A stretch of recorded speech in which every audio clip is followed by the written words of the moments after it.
ದಿನಾಂಕ 19ರಂದು ವಫ್ ಬಿಲ್ ವಿರುದ್ಧ ನಾವು ಪ್ರತಿಭಟನೆ ಮೂಲಕ ಡಿಸಿ ಅವರಿಗೆ ಮನವಿ. ಇಮ್ತಿಯಾಜ್ ಮಾನ್ವಿ ಹೇಳಿಕೆ. ಗದಗ ಜಿಲ್ಲಾ ಪತ್ರಿಕಾ ಭವನದಲ್ಲಿ ಸುದ್ದಿಗೋಷ್ಠಿ ನಡೆಸಿ ಮಾತನಾಡಿದ ಅವರು, ಅಂಜುಮನ್ ಕಮಿಟಿ ವತಿಯಿಂದ ದಂಬಳ ನಾಕಾ ಬಳಿ ಇರುವ ಈದ್ಗಾ ಮೈದಾನದಿಂದ ಪ್ರತಿಭಟನೆ ಹೊರಟು ಟಿಪ್ಪು ಸುಲ್ತಾನ್ ಸರ್ಕಲ್ ಮೂಲಕ ಡಿಸಿ ಆಫೀಸ್ಗೆ ಹೋಗಿ ಮನವಿ ನೀಡಲಿದ್ದೇವೆ. ಈ ಸಂದರ್ಭದಲ್ಲಿ ಸಮುದಾಯದ ಜನರೆಲ್ಲರೂ ಭಾಗಿಯಾಗಲಿದ್ದಾರೆ ಎಂದು ತಿಳಿಸಿದರು.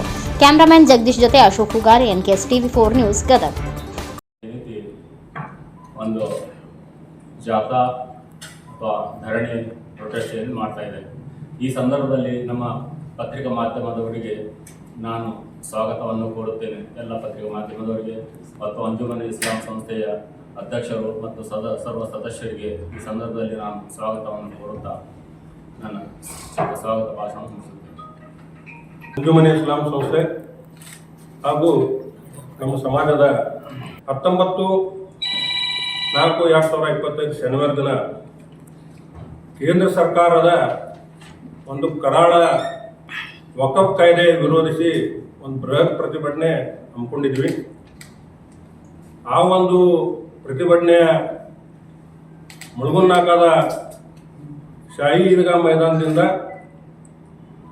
ರ್ಯಾಲಿ ಪ್ರಾರಂಭಿಸಿ ಮುಳುಗುನ್ನಾಕ, ಅದರ ಟಿಪ್ಪು ಸುಲ್ತಾನ್ ಸರ್ಕಲ್, ಅದ್ರ ಜೊತೆಗೆ ಜಿಲ್ಲಾಧಿಕಾರಿಗಳ ಕಚೇರಿ ಮುಂದೆ ಒಂದು ಪ್ರತಿಭಟನೆ ನಡೆಸುವ ಮೂಲಕ ಜಿಲ್ಲಾಧಿಕಾರಿಗಳ ಮೂಲಕ ನಮ್ಮ ದೇಶದ ರಾಷ್ಟ್ರಪತಿಗಳಿಗೆ, ಪ್ರಧಾನಮಂತ್ರಿಗಳಿಗೆ ಕೂಡಲೇ ಜನವಿರೋಧಿ, ಸಂವಿಧಾನ ವಿರೋಧಿ ವಕಫ್ ಕಾಯ್ದೆ ಕೈ ಬಿಡಬೇಕು ಅಂತೇಳಿ ಆಗ್ರಹ ಮಾಡ್ತಾ ಇದ್ದೀವಿ. ಈ ಒಂದು ಪ್ರತಿಭಟನೆ ಸುಮಾರು ಗದಗ ಬೆಟಗೇರಿ ನಗರದ ಸಾವಿರಾರು ಜನ ಈ ಒಂದು ಹೋರಾಟದಲ್ಲಿ ಭಾಗವಹಿಸಲಿದ್ದಾರೆ. ನಮ್ಮ ಗದಗ ಬೆಟಗೇರಿ ನಗರದ ಎಲ್ಲ ಜಮಾತ್ಗಳ ಮುತವಲ್ಲಿಗಳು, ಕಾರ್ಯದರ್ಶಿಗಳು ಮತ್ತು ನಮ್ಮ ಗದಗ ಜಿಲ್ಲೆಯ ಎಲ್ಲ ಸಮಾಜದ ಮುಖಂಡರು ಈ ಒಂದು ಪ್ರತಿಭಟನೆಯ ಸಹಕಾರ ಕೊಟ್ಟಿದ್ದಾರೆ.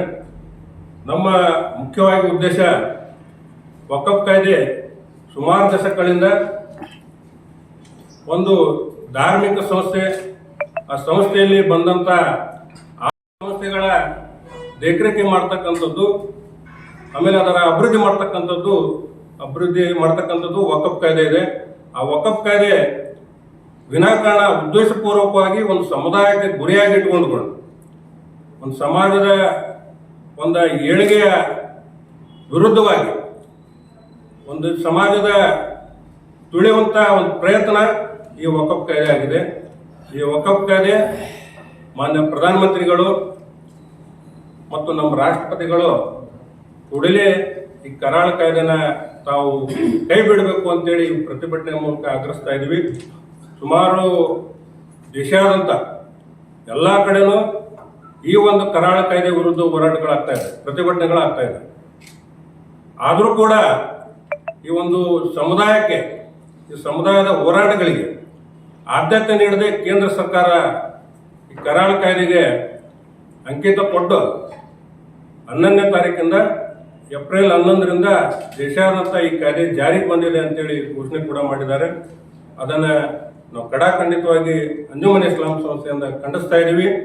ಆ ಒಂದು ಪ್ರತಿಭಟನೆಯಲ್ಲಿ ಎಲ್ಲರೂ ಕೂಡ ಒಂದು ಕಪ್ಪು ಬಟ್ಟೆ ಕಟ್ಕೊಂಡು ಈ ಒಂದು ಕಾಯ್ದೆನ ನಮ್ಮ ವಿರೋಧವಾಗಿದೆ, ಸಂವಿಧಾನ ವಿರೋಧವಾಗಿದೆ ಅಂತೇಳಿ ಒಂದು ಈ ಸರ್ಕಾರಕ್ಕೆ ಬಿಸಿ ಮುಟ್ಟುವಂಥ ಕೆಲಸ ಈ ಹೋರಾಟದಲ್ಲಿ ಮಾಡ್ತಾ ಇದ್ದೀವಿ.